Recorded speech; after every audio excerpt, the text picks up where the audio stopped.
Rally کی دنیا میں ابھرتا ہوا نام صاحبزادہ سلطان.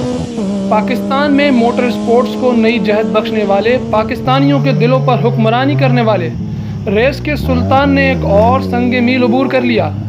دوسری مرتبہ انٹرنیشنل جیپ ریلی میں سیکنڈ پوزیشن اپنے نام کر لی. دبئی میں ہونے والی انٹرنیشنل جیپ ریلی میں 6 ممالک کے ماہر ڈرائیورز نے حصہ لیا. دوران ریس حادثہ پیش آنے کے باوجود دوسری پوزیشن سنبھالی اور دبئی کے صحراؤں میں سبز ہلالی پرچم بلند کیا.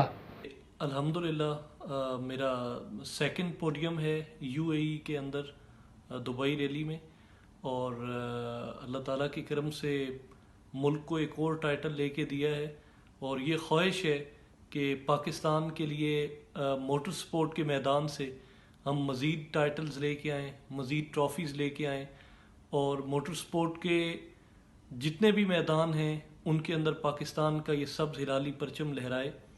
اور اس جیت کو میں کشمیر کے نوجوانوں اور کشمیر کے لوگوں کے نام کرنا چاہتا ہوں، اور میں امید کرتا ہوں کہ انشاءاللہ ایک دن وہ جلد ہم دیکھیں گے کہ کشمیریوں کو آزادی نصیب ہوگی.